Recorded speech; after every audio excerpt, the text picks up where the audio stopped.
Something happened to me last winter. I was sitting alone on a park bench, completely still, not doing anything special. And a small robin flew across the entire park, landed directly on my knee, and just sat there, looking at me. I did not move. I barely breathed. And in that moment, I asked myself something that I could not stop thinking about for weeks. Why me? A wild bird has every reason to fear you. You are thousands of times larger. You move faster than it can react. And with one careless step, you could end its life instantly. Yet it chose to land on me. So why does this happen? Why would an animal designed to distrust everything suddenly place its life in your hands? Most people think the answer is trust, but the truth is far more fascinating and far more surprising. Because a bird landing on you has nothing to do with emotion. It is one of the most sophisticated survival calculations in nature. For a small bird, life is a permanent emergency. Every single day is a battle against predators, against starvation, against bad weather, against simple, sudden bad luck. A hawk overhead, a cat hiding in the grass, a snake climbing silently through a tree. Danger can arrive from almost anywhere at almost any time. And that is why birds evolved into the most sophisticated threat detection systems in the animal kingdom. They notice tiny movements, subtle sounds, micro changes in their environment that a human would never even register. Their survival depends on this ability. So when a bird looks at you, it is not simply seeing a person. It is running a threat assessment. Every single bird you have ever encountered has been asking one question: will this kill me? Everything it sees is filtered through that calculation, including you. The first thing a bird notices about you is not your size, not your clothing, not how loud you are. It is your eyes. Eye placement tells animals everything. Predators have forward-facing eyes. Lions, wolves, owls, humans. Forward-facing eyes help predators judge distance and lock on to prey. Birds know this instinctively. It's written into their DNA. So when you stare directly at a wild bird, you are sending a powerful, ancient signal. You are telling it that you are paying attention, and attention can be fatal. This is why experienced wildlife photographers often avoid direct eye contact with their subjects.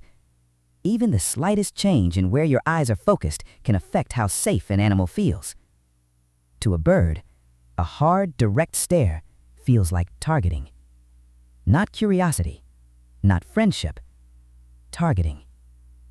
And that single signal alone can be enough to send it flying. But eyes are only the beginning, because birds are watching something else entirely. Humans communicate through words. Birds communicate through movement. And every movement you make is being read.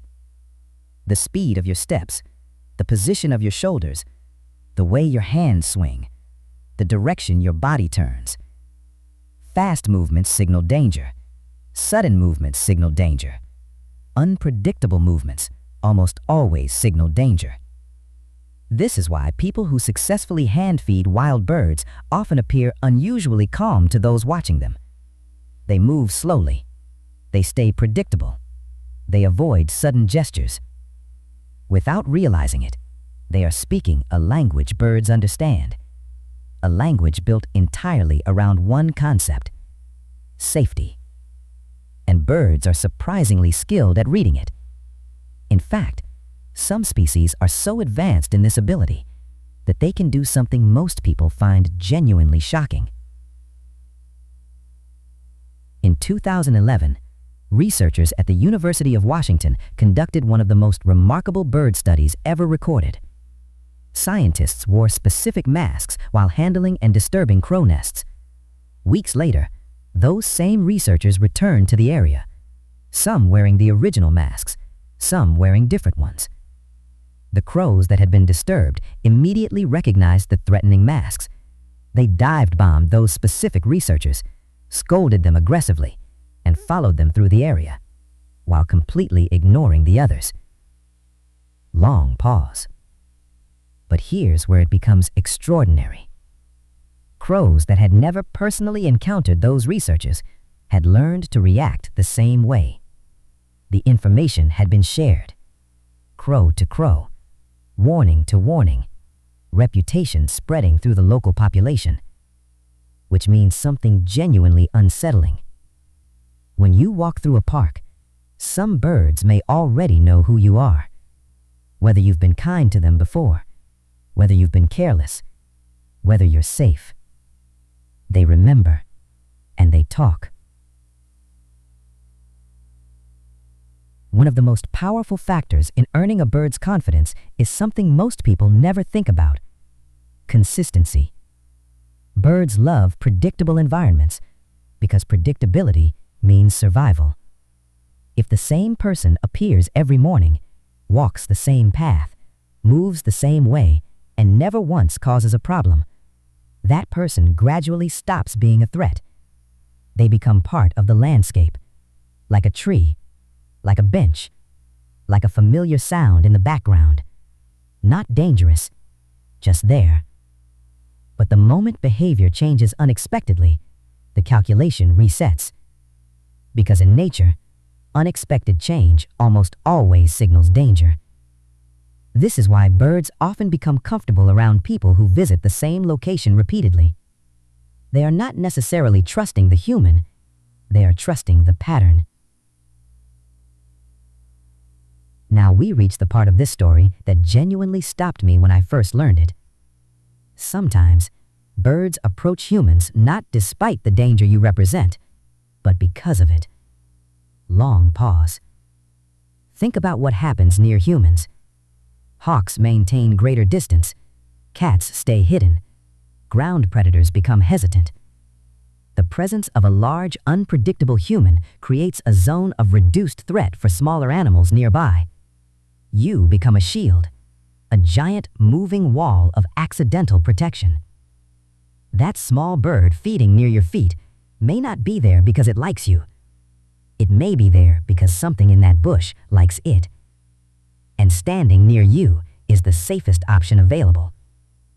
Nature is full of these unexpected partnerships, animals using other animals for protection, using environments strategically, making calculated decisions every second of every day.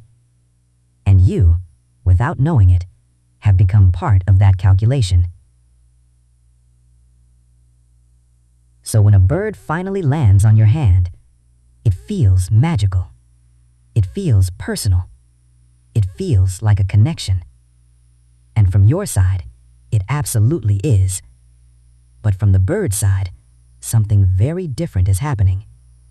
In the seconds before it landed, that bird processed everything. Your stillness, your breathing, the position of your eyes, the available food, the nearby threats, the escape routes if something went wrong. And after running all of that information, it reached a single conclusion. For this moment, you are safe enough. Not perfectly safe. Nothing in nature is perfectly safe. Just safe enough. Because wild animals never deal in certainty. They deal in probability.